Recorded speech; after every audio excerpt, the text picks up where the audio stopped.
नमस्कार परिवार के सभी साथियों को। मैं आपका साथी दीपक चौहान। आज जो मैं आपसे बात करने आया हूँ वो बहुत गंभीर मुद्दा है जिसके बारे में आप सबको अवगत कराने आया हूँ।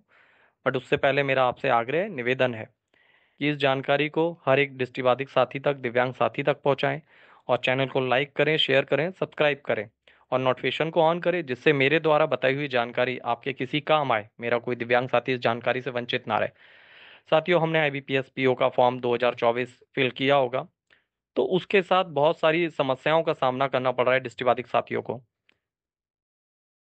जिसमें पहला मुद्दा है स्क्राइब को लेके। स्क्राइब की डिटेल जो 2023 में जो मांगी जाती थी, उसमें क्या था कि आप केवल स्क्राइब की डिटेल फिल करिए और उसके बाद आपका एडमिट कार्ड आ जाता था। मगर 2024 आईबीपीएस पीओ का जो एग्जाम है, उसमें आपको एक मेल आया है आईबीपीएस की तरफ से। आईबीपीएस उस मेल में आपको एक लिंक शेयर करेगी। उस लिंक पे जाके आपको टिक करना है, देन स्क्राइब की डिटेल फिल करनी है। यहाँ तक तो ठीक था। बट अब देखिए आईबीपीएस का कमाल, जो इन्होंने इतना अच्छा कमाल किया है, मैं उसके बारे में अवगत कराता हूँ। आईबीपीएस ने जो मेल किया है वो आप स्वयं भरेंगे, स्क्राइब की डिटेल फिल कराएंगे, वो फिल नहीं होगा। वो स्वयं स्क्राइब को ही भरना होगा। स्क्राइब की वो डिटेल अपनी स्वयं ही भरनी होगी, सारी एक एक चीज उसमें डालनी होगी। उसकी एजुकेशन क्या है, आधार कार्ड क्या है, एड्रेस क्या है, क्या रिलेशन है आपका, वो सारी चीज यहाँ भी ठीक है, कोई दिक्कत नहीं। फोटो, सिग्नेचर, आधार कार्ड पहले भी जाता था, उसमें भी कोई दिक्कत नहीं। बट ये लाइव फोटो, यानी कि स्क्राइब को अपना लाइव फोटो उस पर डालना होगा। कितना बड़ा खेल आईबीपीएस ने हमारे साथ किया। चलिए, हमें कोई दिक्कत नहीं, क्योंकि हम अपनी मेहनत से परीक्षा देते हैं, ना कि स्क्राइब के ऊपर। यहाँ भी ठीक है। उसके बाद क्या होता है, वो सारी चीज सबमिट होंगी। एक 5 पेज का एक पीडीएफ आता है। उस पीडीएफ का जब आप प्रिंट आउट निकालेंगे तो समस्याएं यहाँ से शुरू होती हैं। जब आप पीडीएफ का प्रिंट आउट निकालेंगे और उसकी गाइडलाइंस पढ़ेंगे, उनके नियम पढ़ेंगे आईबीपीएस के, जो उन्होंने स्क्राइब को बताए हैं कि अगर आप पेपर देते हैं, अगर अनफेयर प्रैक्टिस करते हुए पाए गए तो आपको तो हम ब्लैकलिस्टेड करेंगे, लीगल एक्शन भी आपके नाम से लेंगे और लाइफ टाइम आपको हम बैन कर देंगे आईबीपीएस की हर एक परीक्षा से। जो दृष्टिबाधित के साथ साथ तो वो करेंगे करेंगे, प्लस स्क्राइब के साथ भी वो ये सब करेंगे। जो नियम हमारे दृष्टिबाधित साथियों के लिए बनाए हैं वही उन्होंने स्क्राइब के लिए भी कर दिए हैं कि स्क्राइब के साथ भी ये सारी चीजें हमें करेंगे। प्लस 5 पेज की पीडीएफ होगी। उसमें सारी चीज में आप देखेंगे कि सिग्नेचर करने पड़ेंगे, थंब इम्प्रेशन करना पड़ेगा, स्क्राइब को अपना फोटो लगाना पड़ेगा, उसी पीडीएफ को हमें एग्जाम सेंटर पे लेके जाना है।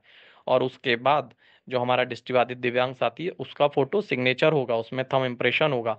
और अगर किसी भी स्क्राइब ने इस डिटेल को पढ़ ली तो जीवन में वो हमारा कभी पेपर नहीं देगा, क्योंकि इतने कठोर गाइडलाइंस इन्होंने बनाई है जो हमारे नियमों का, हमारे अधिकारों का उल्लंघन है। हमारे अधिकारों का ये लोग हनन कर रहे हैं। आईबीपीएस हमारे हर एक चीज का दमन करने के लिए तैयार बैठी है। हम एक चाल चलते हैं, वो 10 चाल चलती है। वो हमको ये चाहती है कि दृष्टिबाधित किसी बैंक में जॉब ना करे, क्योंकि ये नियमावली आईबीपीएस स्वयं बना रही है, हमारे किसी भी आरपीडब्ल्यू एक्ट का पालन नहीं कर रही है। बस यही निवेदन है साथियों, आप लोग सतर्क रहें और ध्यान रखें कि आपको अपनी परीक्षा किस तरीके से देना है, कैसे आपको चीज़ों को मैनेज करना है। वो आप सब देखिए, सतर्क हो जाइए, एग्जाम बॉडीज हमारे साथ क्या खेल कर रही हैं, और स्पेशली आईबीपीएस। साथियों, बस मैं ये चाहता हूँ कि हम सब एकत्रित हों और एकत्रित होके अपनी आवाज उठाएं, अपने अधिकारों के लिए हम बोलें। हर किसी से, चाहे सरकार से बोलना पड़े, चाहे हमें आईबीपीएस से बोलना पड़े, बोलना तो जरूर है। अन्यथा ये एग्जाम बॉडीज हमारे अधिकारों का हनन करते रहेंगे। ऐसा लगता है कि आईबीपीएस हमारे बारे में ये सोचती है हम इस देश के नागरिक नहीं, हम किसी दूसरे देश से आए हैं। जिस तरीके से ये हमसे व्यवहार करते हैं, हमारे पीछे चार चार लोग खड़ा कर देते हैं, हमें दिक्कत उससे नहीं है। बट आप स्वयं बैठ के देखिए कि आप अपने आईबीपीएस से, मैं कहना चाहूंगा कि आप अपने आंखों पे एक ब्लाइंड फोल्ड बांधिए, उसके बाद चार लोगों को पीछे बैठाइए, उस टाइम आप प्रेशर देखेंगे कितना गंदा प्रेशर होता है। मगर आप उस चीज को कहाँ फील करते हैं? आप तो सोचते हैं कि ये कुछ नहीं करता है, जितना करते हैं हम अपनी मेहनत से करते हैं। कोई स्क्राइब हमारा पेपर नहीं करता है।